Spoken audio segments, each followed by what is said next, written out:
Halo Pioners, Assalamualaikum warahmatullahi wabarakatuh. Balik lagi di channel Mang Adun ya. Oke. Udah lama ya kita nggak jumpa sama Dorisin. Barangkali ada yang kangen. Mang Adun jujur kangen ya, udah lama kita nggak bareng sama Dorisin. Dan di video kali ini kembali beliau membagikan sebuah topik ya, itu cuman sebelumnya ada yang beliau sampaikan, katanya saya masih bekerja dan sedang menelpon. Saya baru saja menjelajahi Twitter dan saya senang melihat begitu banyak pioners yang bangkit dan saya bangga dengan Anda. Ngomong-ngomong, terima kasih kepada semua pioner meninggalkan pesan positif. Oke. Nah, katanya lagi, saya akan memposting beberapa informasi penting malam ini setelah pekerjaan saya. Oke. Maudun juga udah sempat baca-baca sih, tapi setelah diperhatikan memang cukup menarik ya pembahasan di topik yang keberapa ini. Topik kedua ya. Nah, sepertinya setelah Mang Adun perhatikan dan cari-cari, ada unsur kesengajaan dari Dorisin, yaitu dengan mengacak topik ya, atau angka topik tuh diacak dari 20 misalkan ke 22, atau dari 15 ke 7 misalkan. Mang Adun juga nggak tahu, karena setelah Mang Adun cari, kok ini loncat-loncat gitu.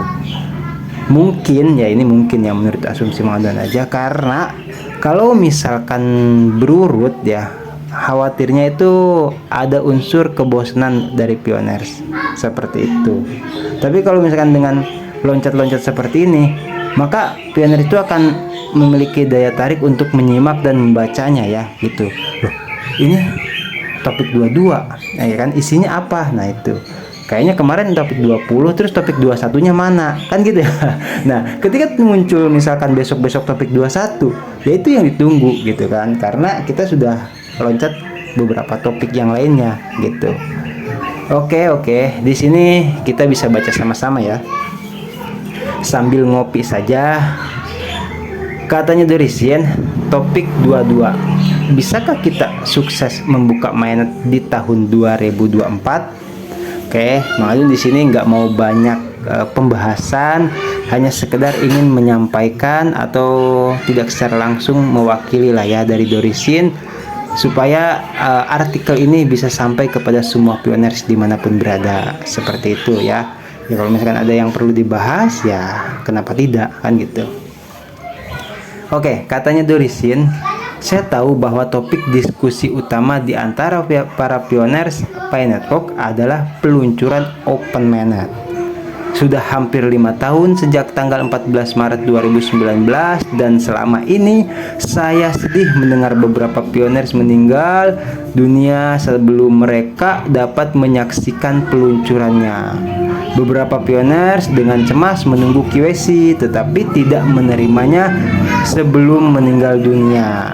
Ya, jadi di sini ada pioners juga, betul memang ya, waktu di grup WhatsApp juga Mang Adun ada yang meninggal ya, dan itu sebelum KYC, dan ada katanya yang bisa dikatakan cemas menunggu KYC tapi tidak menerimanya sebelum meninggal dunia. Jadi ada yang masih seperti kita, masih tetap bertahan ya, belum meninggal dunia tapi juga KYC kita belum mendapatkan ya, itu, jadi nggak usah cemas. Oke, sungguh menyayat hati mendengar cerita seperti itu, dan saya dengan tulus berharap semua pioners yang telah meninggal dunia mendapatkan kedamaian di sisi surga, dan Pi di dompet mereka dapat diwariskan kepada anak-anak mereka. Amin ya. Hidup ini tidak mudah dengan populasi 50 juta jiwa. Beberapa pioner pasti akan meninggal dunia ya, karena saking banyaknya pioners ya, kisaran 50 juta pioners tuh. Oke, kita geser dulu di saya juga mengamati. Saya juga mengamati bahwa banyak pioners mengalami kecemasan yang menyebabkan mereka sakit dan depresi. Beberapa bahkan menjadi korban penipuan jahat. Saya ingin berada di sini untuk memberikan dukungan saya kepada semua pioners global. Saya memiliki latar belakang di bidang ekonomi, keuangan, akuntansi, dan perpajakan dengan 2 gelar sarjana ekonomi dan akuntansi, dan saya sebelumnya adalah akuntan publik bersertifikat Amerika Serikat. Saat ini saya adalah seorang profesional pajak Amerika dan saya memiliki kemampuan belajar mandiri yang kuat sebagai mantan pengendali dan CFO ya. Saya memiliki keahlian untuk memahami kertas putih dan makna mendalam di balik karya Dr. Nicholas dan Dr. Van. Namun, analisa saya didasarkan pada latar belakang saya. Dan saya tidak mewakili core team karena saya belum pernah berhubungan dengan mereka. Oke, kita lanjut di setiap orang ya.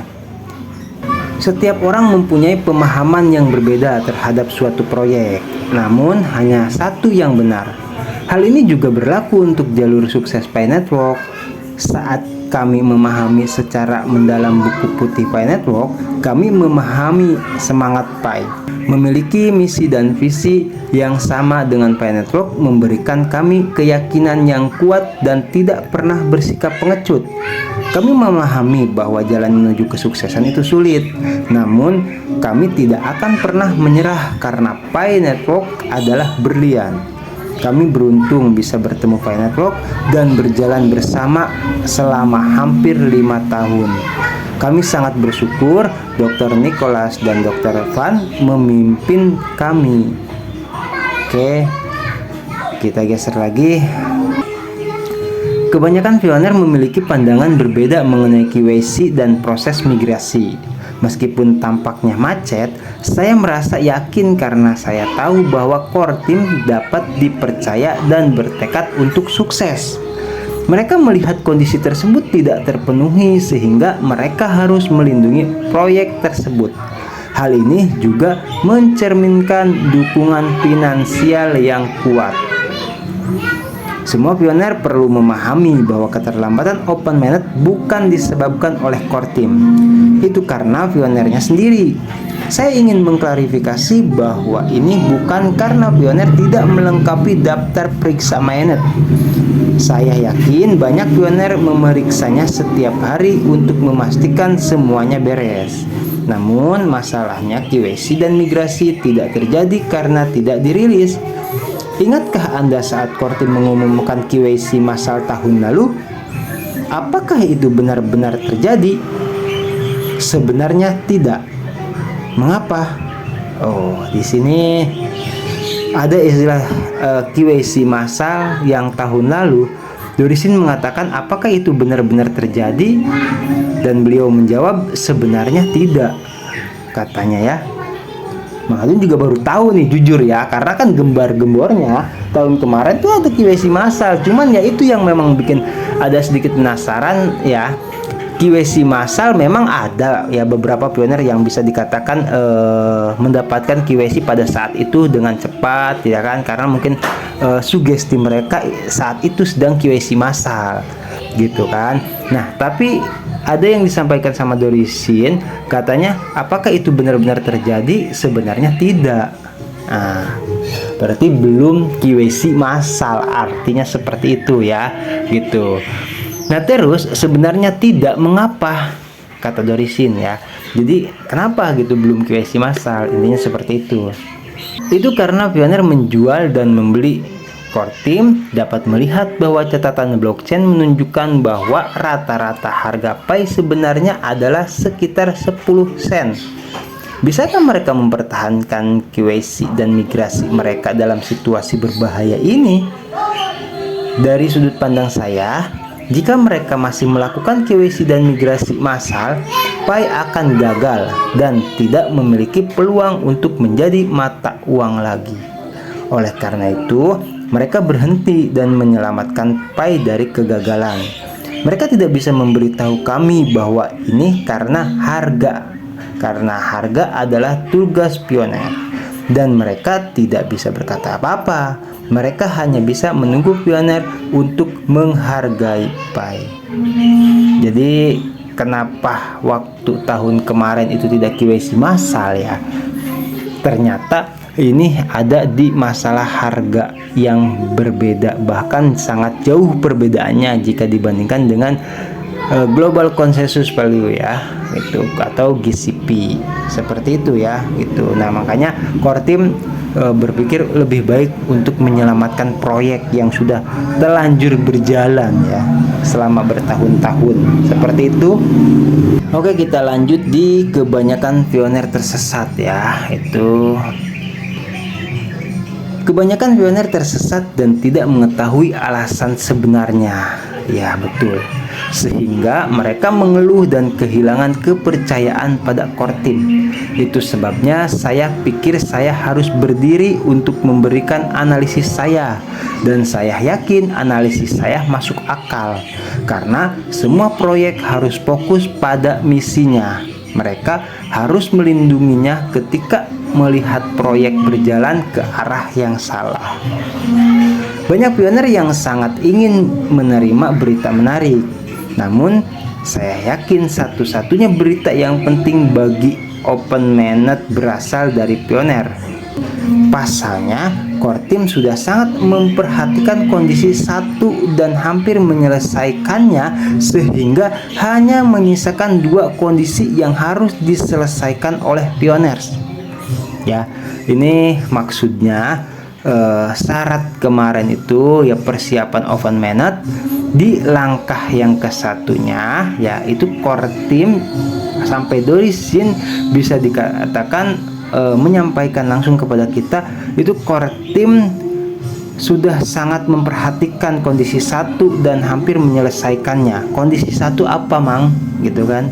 Itu pertanyaan. Kondisi satu itu yang Mang Adun update kemarin-kemarin itu yaitu masalah utilitas. Ya, kita tahu hanya tinggal kurang kalau tidak salah 22 utilitas lagi dari keseluruhan utilitas yang dapat memenuhi Open Mainnet, yaitu 100 utilitas. Berarti untuk sementara kisaran 88-89 utilitas ya yang sudah resmi PSDK dan sebagainya seperti itu. Dan katanya sehingga hanya menyisakan kondisi 2 yang harus diselesaikan oleh pioner, yaitu masalah KYC dan migrasi. Oke, kita lanjut di kondisi 2 ya. Kondisi 2 nampaknya sederhana. Perintis hanya perlu melengkapi daftar periksa. Namun ada 2 kondisi tersembunyi yang harus dipenuhi. 2 kondisi tersembunyi nih kata Dorisin. Apa ya itu? Maklum lupa walaupun sudah baca. Harga yang seragam dan keamanan proyek. Itu dia ya. Jadi kondisi yang tersembunyi yang maksud Dorisin yaitu harga yang seragam dan keamanan proyek. Harga yang seragam diperlukan untuk pembangunan ekosistem yang sehat, sementara keamanan proyek sangat penting untuk mencegah aktivitas pasar gelap. Jika kedua kondisi ini tidak terpenuhi, core team harus mengontrol kecepatan KYC dan migrasi. Tuh ya, itu mengapa sebabnya KYC dan migrasi itu ya bolehlah kita katakan lambat ya gitu ya, karena faktor itu, faktor banyaknya pioners yang memperjualbelikan ya. Ini Mang Adun tidak membahas pioners yang di daerah Indonesia atau yang sekitarnya ya gitu. Jadi ini lebih ke global. Nah itu yang tidak kita ketahui gitu kan. Oke, kita lanjut ke berdasarkan itu ya peta jalan. Berdasarkan peta jalan volume 2, Kortim berharap dapat membuka mainnet pada tahun 2024 yang kemarin itu ya. Namun mereka tidak dapat membantu dengan kondisi 2 karena itu adalah tugas para pioner.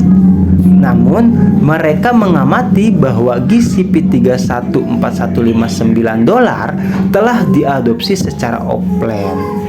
Artinya GCP sudah diterima ya, walaupun secara offline sama banyak masyarakat, sehingga mereka telah menyelenggarakan PIPES dan P-Commerce Hackathon untuk penggunaan offline. Upaya-upaya ini bertujuan untuk mencapai tujuan jangka panjang Pi Network dan akan berfungsi sebagai pengembangan ekosistem utama yang mengarah pada pengembangan ekosistem yang semakin banyak sesuai dengan harga GCP. Oke, kita geser dulu di Pertanyaannya adalah apakah Kortim akan dibuka secara acak untuk KYC dan migrasi? Ya, hal ini kecil kemungkinannya karena mereka akan memilih wilayah yang paling aman dan aktif dengan harga yang sesuai dengan kesuksesan jangka panjang Pi.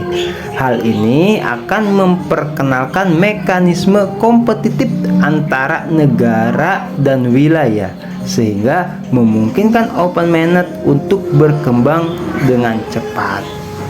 Jadi katanya Dorisin di sini, Kortim itu soal KYC dan migrasi bisa dikatakan yang waktu dulu-dulu itu sembarang atau secara acak ya.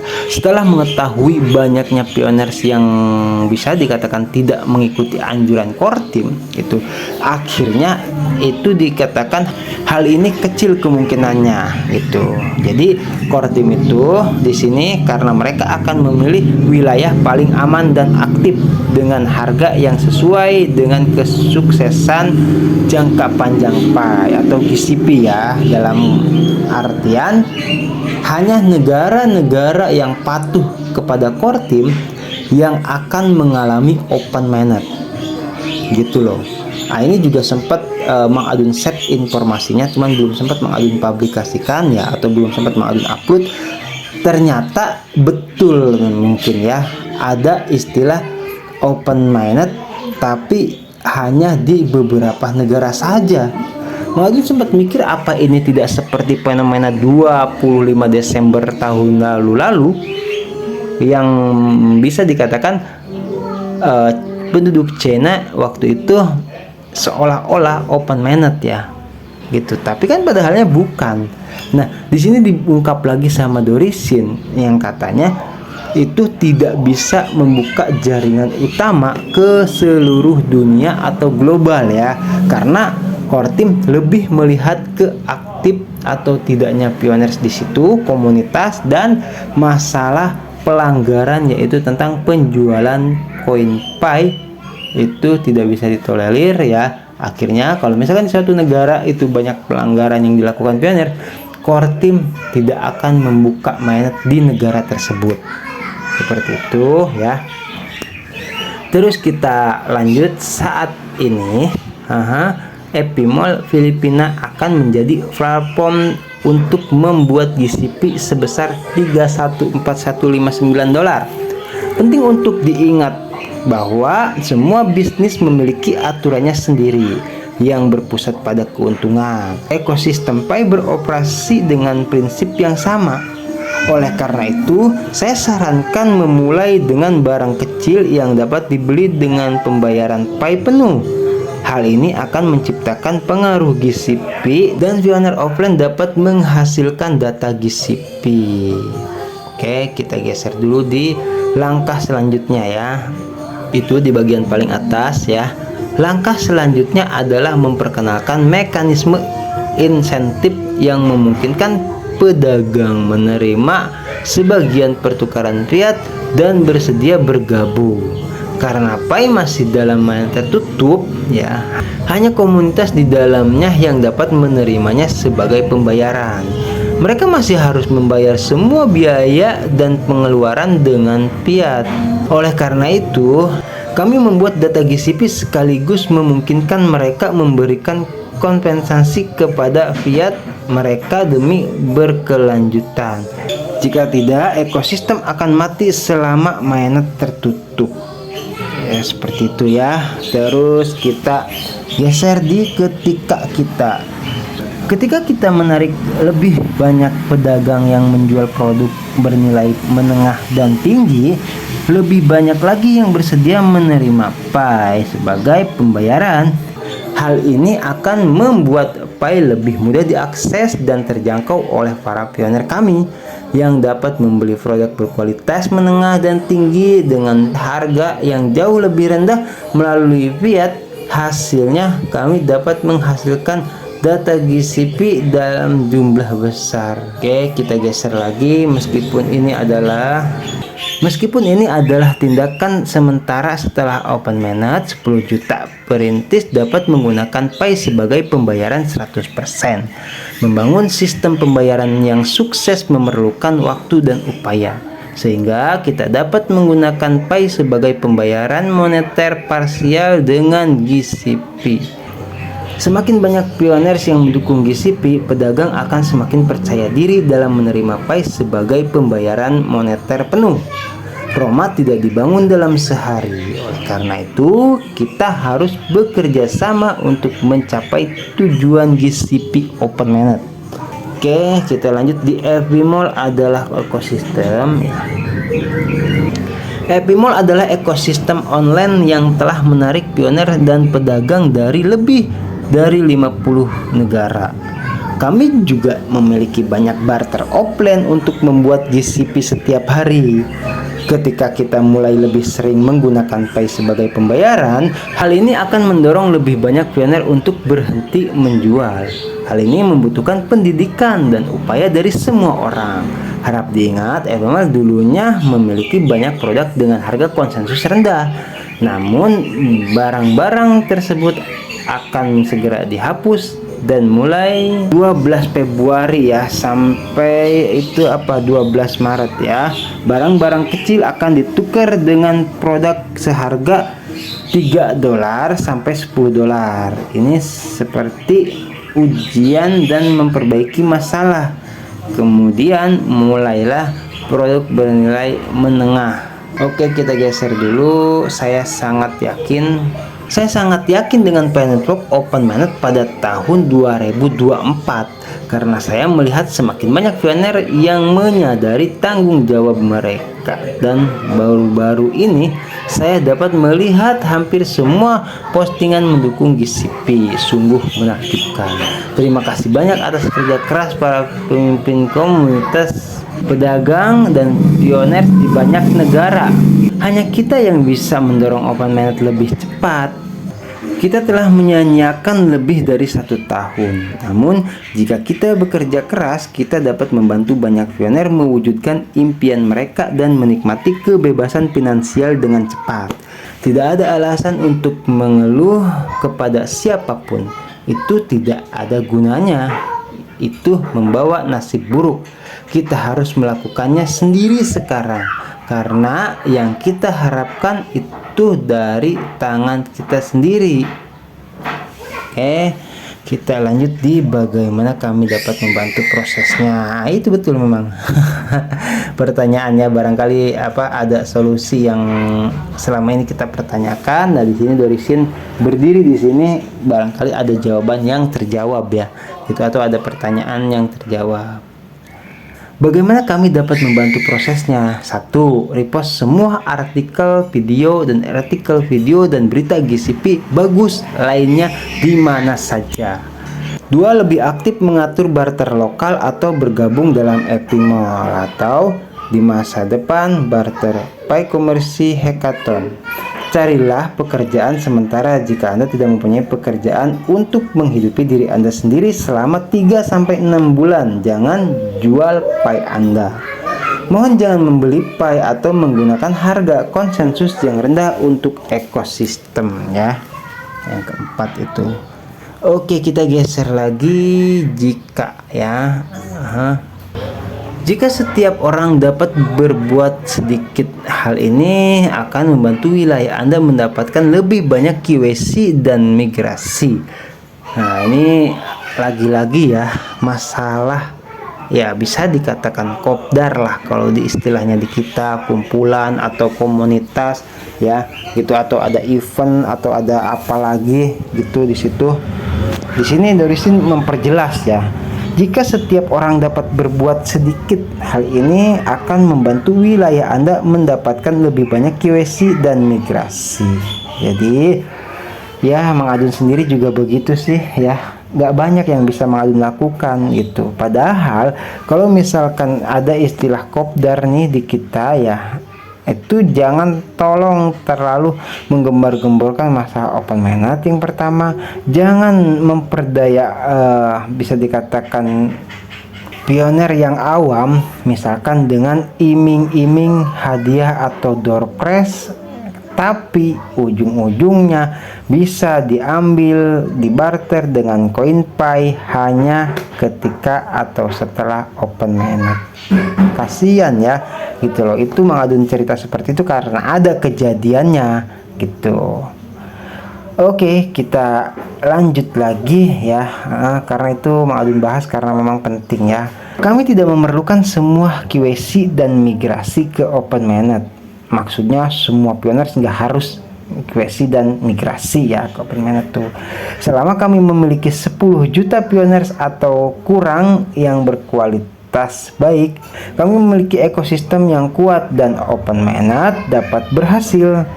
Sedangkan untuk pioner lainnya, core team akan mengizinkan Anda melewati QSC dan migrasi sesuai dengan pengendalian risiko atau faktor-faktor lainnya ya.